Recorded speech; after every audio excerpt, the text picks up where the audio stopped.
الله مخلصا له الدين. بسم الله. السلام عليكم ورحمة الله وبركاته.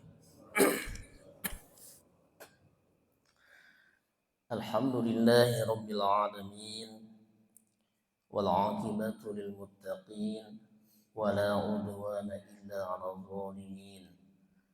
أشهد أن لا إله إلا الله وحده لا شريك له وأشهد أن محمدا عبده ورسوله الذي لا نبي بعده. اللهم صل وسلم وبارك على سيدنا محمد وعلى آله وصحبه ومن تبعهم بإحسان إلى يوم القيامة. أما بعد، فيا عباد الله أوصيكم وإياي بتقوى الله. اتقوا الله اتقوا الله واتقوا الله ثم اتقوا الله فقد فاز المتقون. قال الله تعالى في القرآن الكريم: يرفع الله الذين آمنوا منكم والذين أوتوا العلم درجات. الآية. وقال النبي صلى الله عليه وسلم: من يريد الله به خيرا يفقهه في الدين. Hadirin jamaah salat subuh rahimakumullah, bersyukur kepada Allah dengan mengucapkan alhamdulillahirabbil alamin. Pagi hari ini kita masih istiqomah dalam ketaatan, diberikan kesehatan, kesempatan, kemampuan dan kemauan, bersalawat ke atas Nabi dan mengucapkan Allahumma sholli ala sayyidina Muhammad wa ala ali sayyidina Muhammad. Semoga kita menjadi umatnya dan diakui mendapatkan syafaatul uzma di yaumil qiyamah. Amin ya Allah ya rabbal alamin. Insyaallah dapat syafaat nanti di yaumil qiyamah. Hadirin yang dirahmati Allah, Ahad terakhir di bulan Rajab, ya, sekaligus juga pekan Ahad terakhir di bulan Januari. Kita mengakhiri bulan ini hari Jumat tanggal 31, kemudian tanggal 1 Sabtu, tanggal 2-nya Ahad pekan depan insyaallah kita akan memperingati Tabligh Akbar, memperingati Isra wal Mi'raj. Nanti di sini pagi hari, ya, Ahad pekan depan berarti tanggal 2. Nah, insyaallah jamaahnya akan 3-4 kali lipat. Mudah-mudahan kita nanti buat undangan, nanti pengurus akan baik secara digital, undangan grup WhatsApp di RT-nya masing-masing, mungkin nanti disampaikan di grup mukhlisin oleh ketua RT-nya, disampaikan kembali ke grup RT-nya boleh, dan nanti muslimat juga. Ini sebagai momentum untuk silaturahim bersama seluruh jamaah di lingkungan RW 24 dalam rangka Tabligh Akbar, ceramah umum, memperingati Isra wal Mi'raj. Insyaallah penceramahnya Bapak Profesor Dr. Haji Sarbini MAG. Ceramahnya guru besar di UIN Sunan Gunung Jati Bandung. Ini sebagai informasi awal, ya. Nah, nanti juga ada flyer, ada spanduk yang dipasang insyaallah. Nah, nanti bekerja sama dengan bidang dakwah Bapak Muhammad Helmi dan tim bersama dengan PHBI nanti insyaallah. Bapak yang dirahmati Allah, jadi kalau 2 minggu yang lalu saya di hari Ahad pagi di pekan kedua dengan tafsir tematik, kita sudah sampaikan mengapa Isra wal Mi'raj. Nah, itu sudah kita sampaikan, ya. Mengapa, kemudian kenapa juga sholat yang diperintahkan. Nah, itu sudah kita sampaikan di tafsir tematik dengan rangkaian ayat-ayat Al-Quran, kemudian urutan turunnya ayat Al-Quran, surah apa dulu sebelum turunnya surah yang berbicara tentang Isra wal Mi'raj, itu di tafsir tematik. Kalau pagi hari ini kita pembahasannya khusus kepada hadis-hadis tematik dari kitab Riyadhus Shalihin. Nah, Jadi berbeda pembahasannya. Nah, hadirin yang dirahmati Allah, di bulan lalu, karena ini sebulan sekali untuk setiap tema, kita sudah masuk ke babul mujahadah. Bab tentang mujahadah. Mujahadah itu bersungguh-sungguh. Nah, bersungguh-sungguh dalam bahasa Arab namanya mujahadah. Atau jihad akar katanya. Jahada. Itu bersungguh-sungguh. Kalau orang menghasilkan pemahaman dari istimbatul ahkam, mengambil hukum, maka disebut ijtihad. Nah, perbuatannya.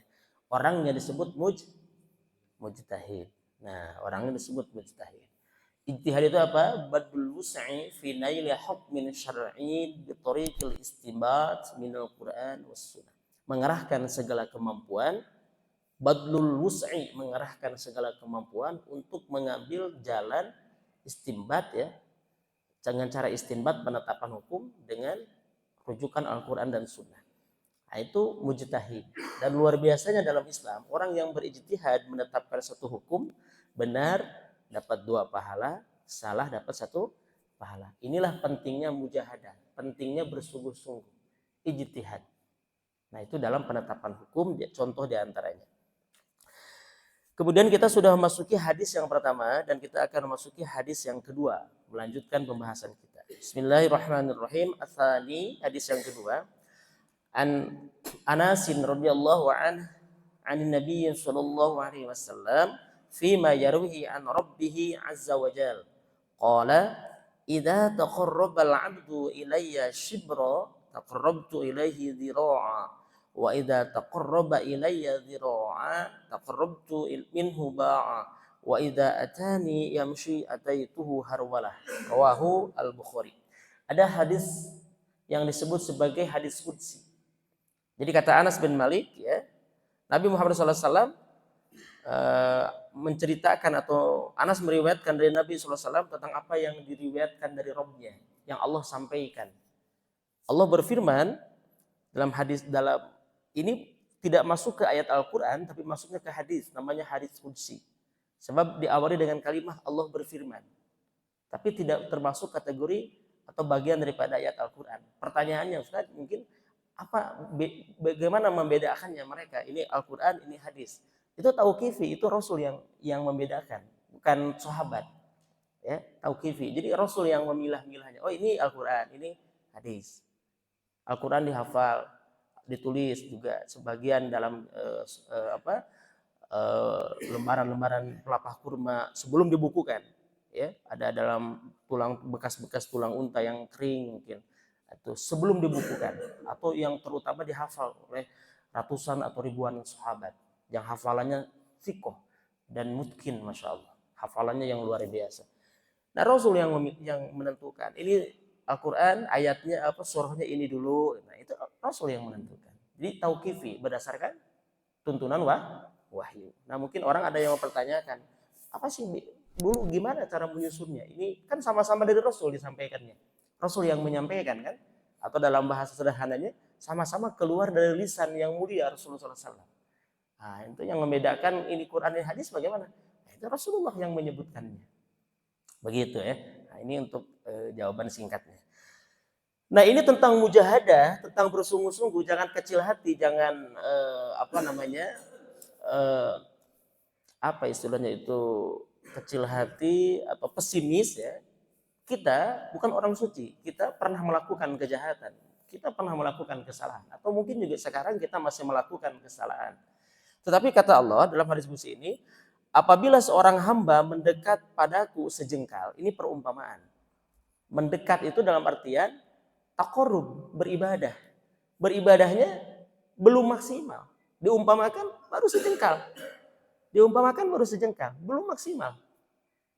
Jadi mendekat di sini bukan kita mendekat kepada Allah, Allahnya wujud seperti makhluk, benda gitu. Tidak. Mendekat di sini taqarrub dalam hal ibadah kepada Allah, diumpamakan baru sejengkal. Baru bisa sholat wajib saja, atau baru bisa sholat 3 waktu saja misalkan. Karena orangnya baru benar gitu belajarnya. Kan sekarang banyak nih mu'alaf ya. Nah, itu mereka lebih beruntung sebetulnya. Karena mereka begitu syahadat seperti bayi barulah lahir. Dan dosa-dosa yang lalu dihapus Pak, diampuni. Itu mu'alaf. Beruntung. Banyak Pak sekarang artis mu'alaf. Ada yang terbaru Pak. Selin mu'alaf tuh. Selin seorang artis. Nah itu luar biasa ya. Jadi mu'alaf itu adalah orang-orang yang dia dihapuskan dosanya yang telah lalu, kemudian bagaikan bayi baru lahir. Nah, oke. Kemudian yang kedua apa? Maka aku mendekat padanya sehasta. Tuh, kita baru sejengkal saja. Ibadahnya baru mampu dekat kepada Allahnya sejengkal, hanya sejengkal. Tapi Allah akan mendekat dengan sehasta. Artinya apa? Allah akan lebih dekat dengan kita. Sehasta lebih panjang daripada sejengkal. Kemudian sebaliknya apabila ia mendekat padaku sehasta, kita sehasta, maka Allah mendekat padanya sedepa. Masya Allah. Kemudian kita lanjut, apabila hamba itu mendatangiku dengan berjalan, baru berjalan dalam artian belum sungguh-sungguh, belum berlari, maka aku mendatanginya dengan berlari. Tinggal ditambahkan kalau berlari dengan apa. Nah, tinggal tambahkan perumpamaan itu. Tapi Rasulullah membatasi di dalam hadis ini sampai berjalan, dan Allah mendekatinya berlari, sebab manusia tidak bisa terbang, Pak. Manusia tidak bisa yang lainnya. Paling cepat manusia diumpamakan itu adalah berlari. Itu perumpamaan manusia paling secepat-cepatnya jalan itu apa? Berlari. Tetapi perumpamaan ini bisa jadi bukan batasan akhir. Karena manusia memang hanya berlari, dia tidak bisa terbang melesat bagaikan jet gitu ya. Jadi jangan kecil hati, jangan pesimis. Kita banyak dosa. Justru malah sebaliknya kata para ulama, manusia atau seorang hamba dia menjadi pesimis dalam beribadah, menjadi kecil hati, menjadi malas karena selalu ingat dosa. Berlebihan berlebihan selalu terjebak pikirannya dalam dosa yang pernah dia lakukan sampai dia menjadi pesimis. Justru itu adalah jebakan syaitan. Justru itu adalah jebakan syaitan. Jebakan setan. Setan ingin dia senantiasa merasa dirinya paling hina, merasa dirinya tidak ada apa-apanya. Cek orang Sunda mah jadi jelema kagok berontok kapelang belang. Kagok berontok kapelang belang, kagok aing malah. Tidak demikian. Allah akan senantiasa mengampuni dosa-dosa setiap apapun yang mau bertobat kepada Allah. Jadi jangan kecil hati. Dosa apapun, walau misla zabadil bahr. Meskipun dosa itu seperti buih lautan Pak Agus. Buih lautan tuh kira-kira bisa dihitung nggak? Buih di lautan. Meskipun misla zabadil bahr, seperti buih di lautan. Ini menunjukkan selama dia mau bersungguh-sungguh mujahadah, dia mau mendekatkan diri kepada Allah dengan kemampuannya tadi yang berbeda-beda, Allah akan lebih dekat kepada dirinya. Justru sebaliknya, manusia yang senantiasa terkungkung dengan kesalahannya, dia menjadi pesimis, menjadi kecil hati, bahkan ada peribahasa kagok berontok kapelang belang, itu justru jebakan syaitan. Jebakan syaitan itu bukan hanya bagi orang berdosa, Pak, termasuk seorang alim. Bisa saja seorang alim terus menjadikan dirinya seperti orang yang paling tawadhu, seueur keneh dosa. Atuh tuh ngisi. Di madatan aya teu gaduh ilmu. Nah, itu juga bahkan syaitan. Bagaimana syaitan tidak mau orang alim itu menyampaikan ilmunya? Bagaimana syaitan juga tidak mau orang yang berdosa itu bertaubat? Itu juga jebakan. Hati-hati. Ada banyak ya. Satu lagi saya lupa. Contoh-contoh jebakan-jebakan syaitan yang bisa menjadikan kebenaran itu seperti kebenaran, kamuflase. Nah, itu padahal jebakan syaitan. Nah, kita biasa saja dalam hidup.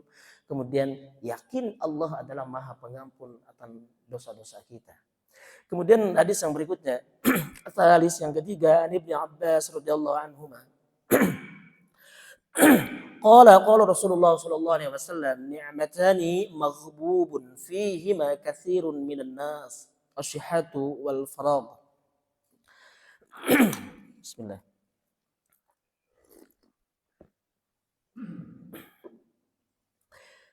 Ibnu Abbas radhiyallahu anhu berkata, Rasulullah SAW bersabda, ada dua nikmat yang kebanyakan manusia menyia-nyiakannya. Kita semua punya nikmat yang ukurannya berbeda-beda. Sesungguhnya yang membedakan itu bukan pada ukurannya, tapi pada bentuk syukurnya, Pak. Karena semua kita punya nikmat. Jangan pernah mengatakan saya tambah nikmat na gede, orang mah hasahara rese. Ingat, semua kita punya nikmat dalam takaran yang berbeda-beda.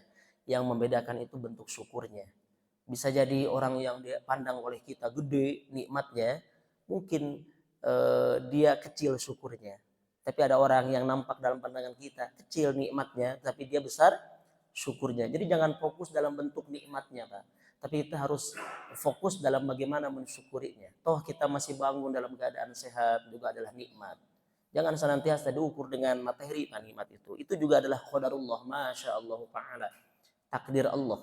Semua adalah diberikan kepada kita dengan porsi yang berbeda-beda. Kita dilihat sebesar apa kita mensyukurinya.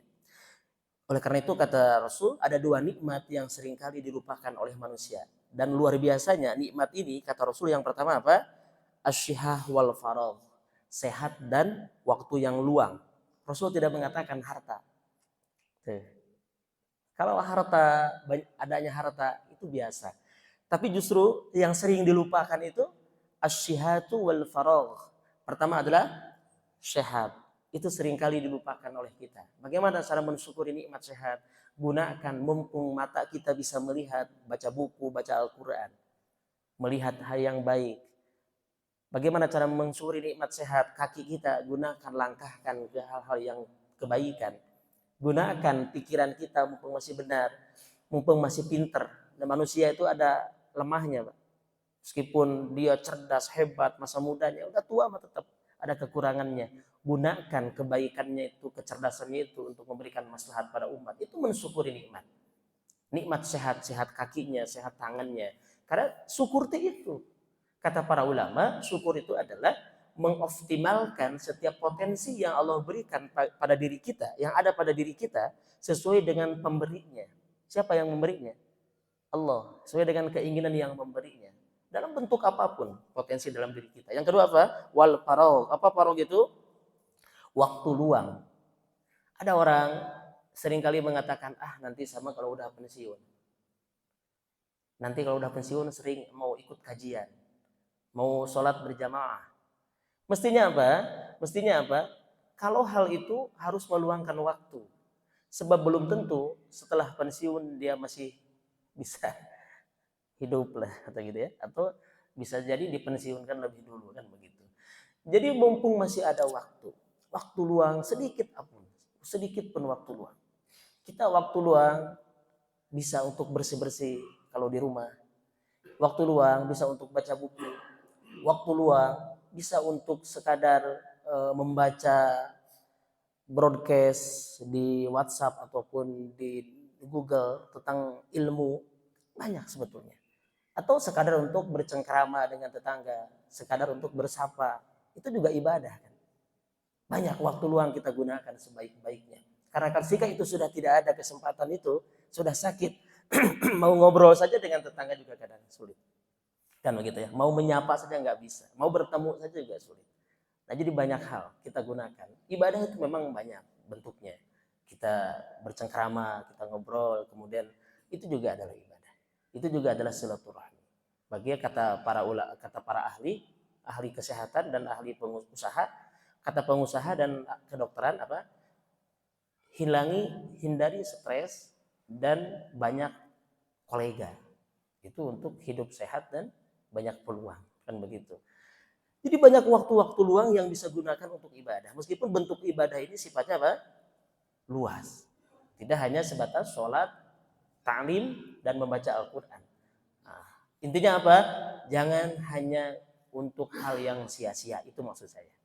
Olahraga juga bisa bernilai ibadah. Jika kita niatkan itu sebagai cara untuk menguatkan tubuh kita kuat sholat, kuat ibadah.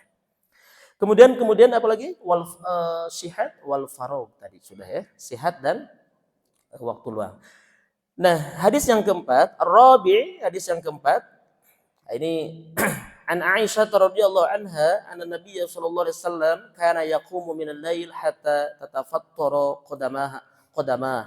Faqultu lahu lima tasna'u hadha ya Rasulullah wa qad ghafara Allahu laka ma taqaddama min dhanbika wa ma ta'akhkhar. Qala afala Afala uhibbu an akuna 'abdan syakura. Muttafaqun alaih. Hadza lafdzul Bukhari wa nahwihi fi sahihain min riwayatil Mughirah ibni Syu'bah.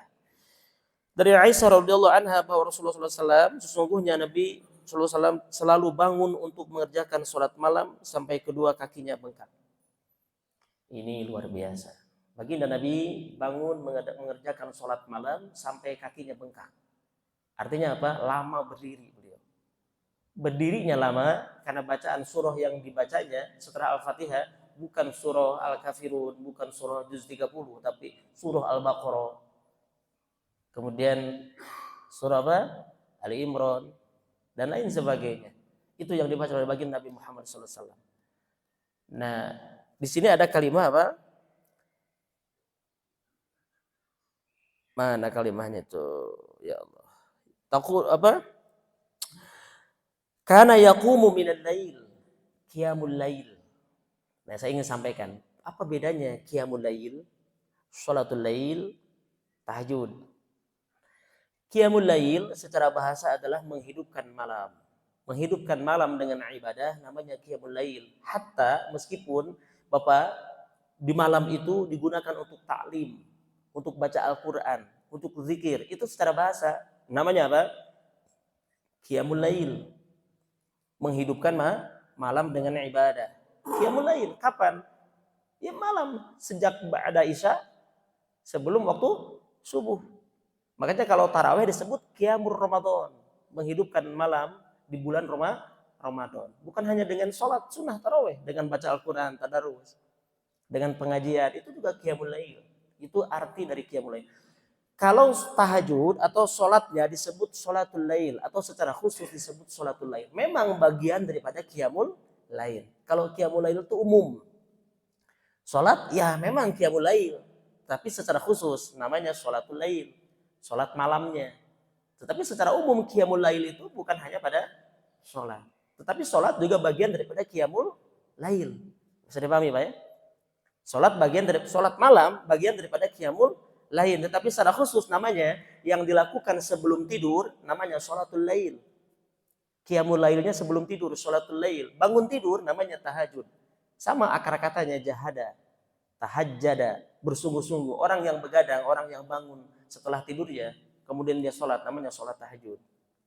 Dia susah, berat bangun, harus sholat, makanya tahajud namanya. Wa minal laili fatahajjad bi, sebahagian malam, berarti sepertiga akhir malam. Fatahajjad bihi nafilatan laka asa ayyam athaka rabbuka maqama mahmuda. Allah akan berikan tempat yang terpuji. Nah, itu bedanya. Tapi pada dasarnya sama-sama mendekatkan diri kepada Allah. Sama-sama mendekatkan diri kepada Allah. Qiyamul lail menghidupkan malam dengan ibadah. Tidak hanya sholat.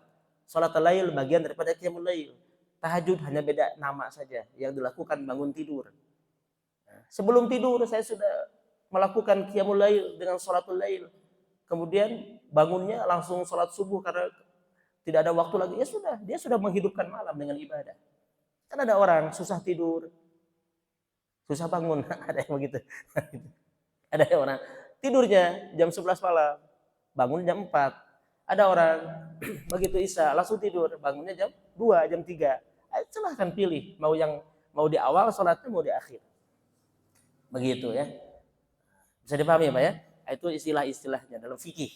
Saya ini sedikit dikaitkan. Secara gamblang, secara mudah, mesti itu memaknainya. Seperti itu. Qiyamul lail umum. Ya, sholatul lail secara khusus, sholat malam. Tahajud yang dilakukan di waktu dia berat untuk bangun. Mujahadah tadi ya.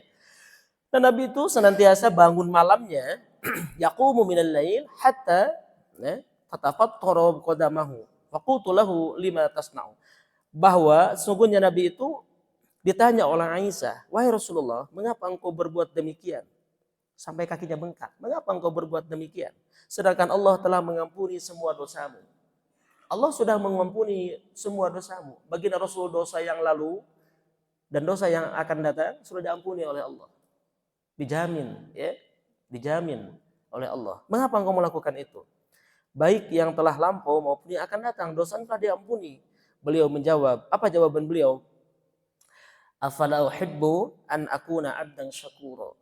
apakah aku tidak boleh, apakah aku tidak pantas jika aku menjadi seorang hamba yang selalu bersyukur. Nah, jadi untuk mensyukuri nikmat, Rasul bermujahadah, bersungguh-sungguhnya sampai sedemikian rupa. Meskipun ada sebagian ulama menyebutnya bahwa qiyamul lailnya baginda Rasul adalah wajib. Salat witirnya adalah wajib. Itu Rasulullah. Bagi umatnya sunnah. Banyak. Ada kecil ulama yang menyebutkan salat tahajud atau qiyamul lail hambanya itu wajib, enggak. Banyak dalil yang mengatakan bahwa qiyamul lail bagi kita terus sunnah. Maka disebut dalam istilah fikih kalau salat tahajud atau salatul lail namanya apa? Hukumnya apa? Sunnatun mustahabbatun, sunnah yang dianjurkan. Kalau witir sunnatun muakkadatun, sunnah yang ditekankan. Nah, sehingga kalau harus memilih, kita tidak ada waktu, maka minimal witir. Itu yang penting witirnya. Kalau kita harus memilih di antara dua itu, sedang dengan waktu yang sempit. Bangun, wah kaburu 2 rakaat, nah witir wes rakaat. Minimal 1 rakaat, 1 rakaat. Sebab innallaha witrun yuhibbul witra. Allah itu ganjil menyukai yang witir, yang ganjil.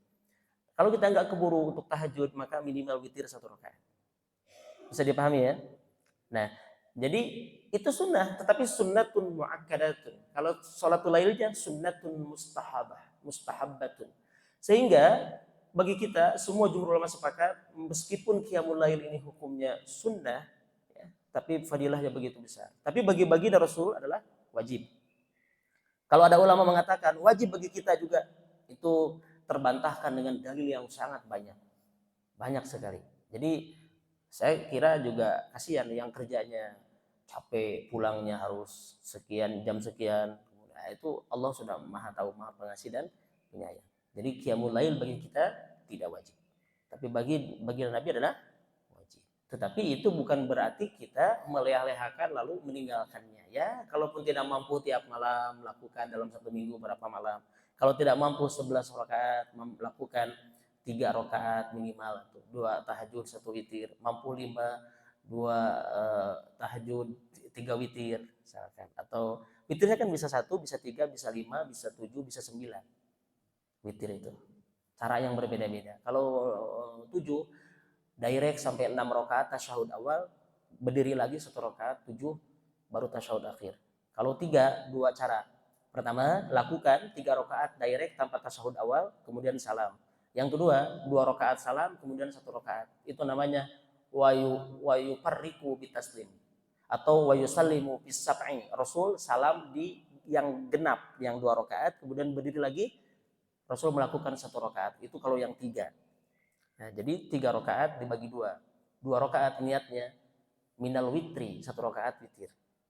Jadi kalau ini membantah ketika orang ada yang mengatakan pan witir mah ganjil, nah eta 2-nya bagian daripada witir. Dan itu yang paling afdol kata ulama. Kenapa? Makana aktsaru fi'lan aktsaru fadlan. Ada 2 tasyahud, ada 2 shalawat, ada 2 perbuatan, itu lebih afdol. Jadi kalau mau di kita tarawih 2 kan gitu kan? 2 1 harusnya kalau mau. Tapi kan biasanya di kita 2 3 ya. 2 3. Nah, saya dulu pernah mencontohkan 2 1. Saya dulu pernah. Tapi karena tidak biasa menjadi aneh. Saya kembali lagi ke 3. Menjadi nah cenah tara atau witir. Memang nu afdol mah 3 rakaat itu dibagi 2. Bukan kata saya, kata para ulama. Berdasarkan dalil, sahih dalilnya. Rasul melakukan 3, kata Aisyah, aku mendengar kalimah salamnya. Wa yusmi'u taslimahu. Wa yusmi'una, kata Aisyah, kami mendengar salamnya Rasul. 2 rakaat, assalamualaikum. Kemudian Rasul berdiri lagi 1 rakaat. Wa yuparriku bitaslim, memisahnya dengan salam. Bisab'i pada yang genap. Sab itu genap. Itu hadis sahih. Nah, tapi kalau di kita tidak umum 3 rakaat dibagi 2 ya sudah 3 rakaat saja 1 kali salam. Ini kalau nanya mana yang afdol, kata para ulama ahli di bidangnya, yang afdol itu 3 rakaat dibagi 2. Tetapi yang 3 rakaat jangan dipisah, jangan ada tasyahud awal. Kalau 3 rakaat langsung tasyahud akhir. Sebab nanti menyamai apa? Maghrib. Sebab ada hadis tidak boleh sholat sunnah menyamai sholat fardu. Begitu. Bisa dipahami ya? Tentang witir. Nah, Rasul melakukannya 11 rakaat itu bukan batasan akhir menurut sebagian ulama. Sebab Rasul hanya menyampaikan sholatul lail masna masna. Sholat malam itu 2 rakaat salam, 2 rakaat salam. Itu ada yang 20 rakaat. Ya, ada yang 13 rakaat dengan 12 rakaat plus 1 atau 10 plus 3. Ada yang 15, 12 plus 3. Ada yang 38. Jadi 11 rakaat itu bukan satu-satunya hadis yang menyebutkan Rasul tidak lebih dan tidak kurang. Jadi lamun di masjid dengan tarawih 11, tong tahajud deh. Kata siapa? Kata siapa? Mau tahajud lagi silakan. Hanya witirnya sudah, kan tidak perlu witir lagi nanti. Nah, itu kan pemahaman ya. Namanya ijtihad. Kata siapa tidak boleh tahajud lagi? Sudah sholat tarawih di masjid, bangun sahur, sebelum sahur mau tahajud lagi nggak ada larangan. Nggak ada larangan. Hadisnya banyak yang berbicara tentang itu. Bahkan para sahabat dulu di Mekah melakukannya 20 rakaat, 23 dengan witir. Di Madinah zaman Imam Malik ya, mereka melakukan 20 rakaat, setiap 2 rakaat, 2 rakaat, 4 rakaat, 2 kali salam, mereka tawaf. Kami kan di Madinah nggak bisa tawaf. Saya ingin mengimbangi pahala mereka. Mereka melakukannya 38 rakaat. Itu di zaman Imam Malik di Madinah. Nah, jadi kita jangan terlalu ini loh. Itu nggak boleh, misalkan gitu nggak boleh, jangan. Silahkan mau lebih juga nggak apa-apa ya. Nah, itu ada riwayatnya ya. Ada bukunya namanya kitabnya apa? Kitab Ahlus Sunnah wal Jamaah di apa? Tentang sholat taraweh pandangan Ahlus Sunnah wal Jamaah. Ada kitabnya. Tipis kitab, warnanya hijau. Tentang sholat malam atau sholat malamnya di bulan Ramadan. Kenapa? Dulu di Madinah 38 di zaman Khalifah, kemudian di zaman Umar bin Khattab, kemudian kenapa pernah 20, itu silsilahnya. Nah, ini sedikit melenceng karena sedikit bentar lagi Ramadan kan. Nah, sedikit melenceng dari pembahasan ini. Nah, Rasul itu melakukan sholatul lail, melakukan qiyamul lail itu sampai bengkak kakinya karena lama berdiri sebagai mujahadahnya beliau, sungguh-sungguhnya beliau itu hanya dinilai oleh beliau hanya sekadar apa? Sekadar mensyukuri nikmat. Rasul hanya mengatakan, "Afala uhibbu an akuna 'abdan syakura." Tidak pantaskah aku menjadi hamba yang bersyukur? Allahu Akbar. Jadi terlalu kecil kita mensyukuri nikmat Allah. Terlalu banyak terlalu banyak ya Pak ngarasula naon. Terlalu banyak mengeluh kita mah. Terlalu banyak mengeluh kita mah. Padahal sekadang ke jamaah umroh misalkan. Allahu Akbar, tidur di hotel pakai kasur tuh ya. Minimal naik bis oke pakai AC, dikasih makan, apalagi naik kereta cepat. Kemarin saya naik kereta cepat. 500 km, 500 kilo itu cuma 2 jam 10 menit gitu kan. Kadang enggak semua full 300 km per jam, ada 150-nya, ada 100. Pas di jalan yang lurus 300. Wah, luar biasa gitu. Kadang kita mah kurang bersyukur, masih aja komplain gitu masih.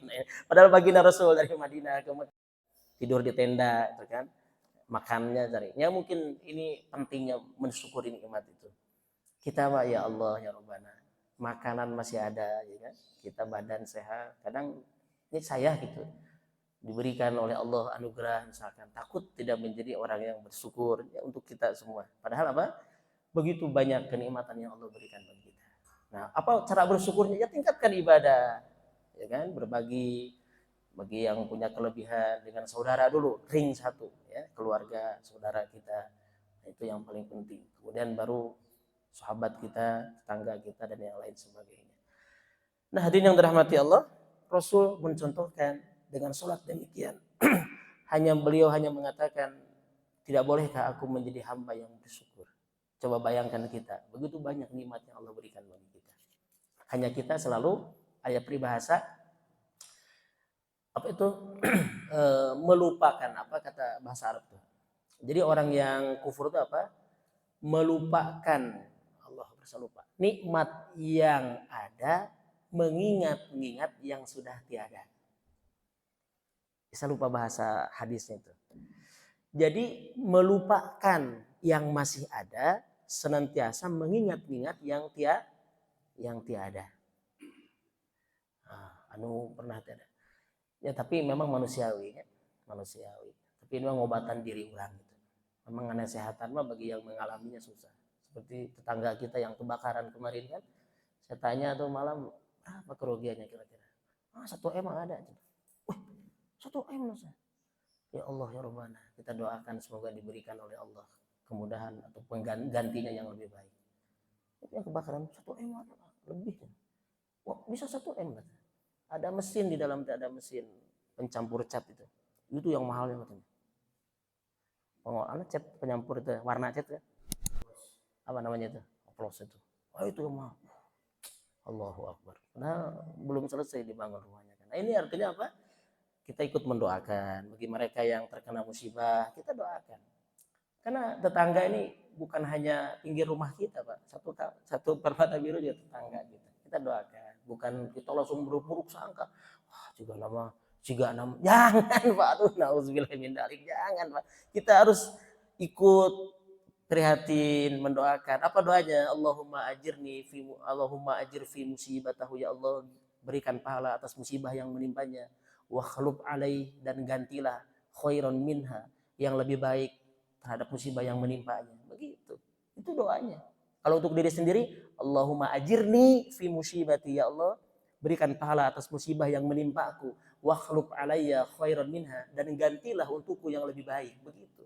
Kalau untuk orang lain tinggal ganti saja domirnya. Atau dengan bahasa kita, ya Allah, berikan pahala atas musibah yang menimpanya dengan kesabaran, dan gantilah yang lebih baik dengan yang lebih baik.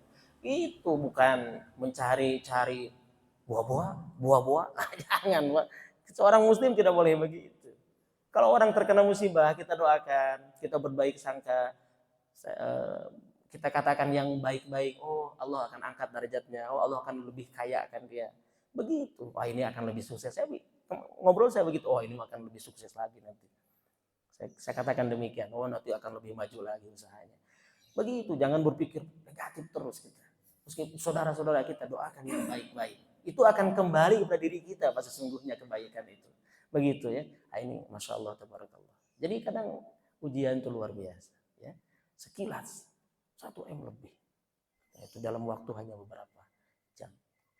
Nah begitulah, tidak pernah kita duga-duga. Awalnya hanya percikan. Apa namanya? Las katanya. Nah begitulah, kita tidak bisa memprediksikan. Oleh karena itu Rasulullah SAW mencontohkan kepada kita senantiasa mensyukuri nikmat. Saya kira demikian ya. Saya cukupkan saja 3 hadis ini karena ada kegiatan saya nanti jam 7-an. Ada pertanyaan? Mungkin ada pertanyaan yang lain? Kalau ada pertanyaan 5 menit. Cukup? Pertanyaan tahun sini. Cukup ya, tidak ada pertanyaan. Kalau tidak ada pertanyaan nggak apa-apa. Hadirin yang dirahmati Allah, mari kita mohon kepada Allah, kita berdoa semoga senantiasa Allah membimbing kita, menjadikan kita hamba-hambanya yang pandai bersyukur, dan senantiasa Allah berikan kita rizki, keluarga, anak-anak keturunan yang barokah, keluarga yang sakinah, mawaddah, warahmah, anak-anak keturunan kita.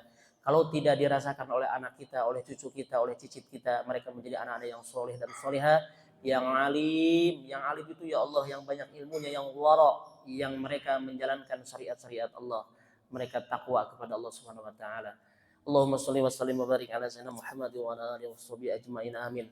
Allahumma ighfir lana dhunubana wa dhunuba abaina wa ummahatina wa ikhwanina wa akhwatina ولمشايخنا ولمشايخ مشايخنا ولجميع المسلمين والمسلمات والمؤمنين والمؤمنات الأحياء منهم والأموات. اللهم انفعنا بما علمتنا وعلمنا ما ينفعنا وزدنا علما والحمد لله على كل حال ونعوذ بالله من كل حال أهل النار. اللهم إنا نسألك علما نافعا ورزقا حلالا طيبا واسعا مباركا وعملا متقبلا وشفاء من كل داء. اللهم إنا نسألك الهدى والتقى والعفاف والغنى. اللهم ربنا هب لنا من أزواجنا وذرياتنا قرة أعين واجعلنا للمتقين إماما. رب اجعلنا مقيم الصلاة ومن ذريتنا ربنا وتقبل دعاء. ربنا هب لنا من الصالحين. ربنا هب لنا من الصالحين. ربنا هب لنا من الصالحين. ربنا آتنا في الدنيا حسنة وفي الآخرة حسنة وقنا عذاب النار. وصلى الله على سيدنا محمد وعلى آله وصحبه وبارك وسلم والحمد لله رب العالمين. سبحانك اللهم وبحمدك أشهد أن لا إله إلا أنت أستغفرك وأتوب إليك. آخر الكلام، wassalamu alaikum warahmatullahi wabarakatuh.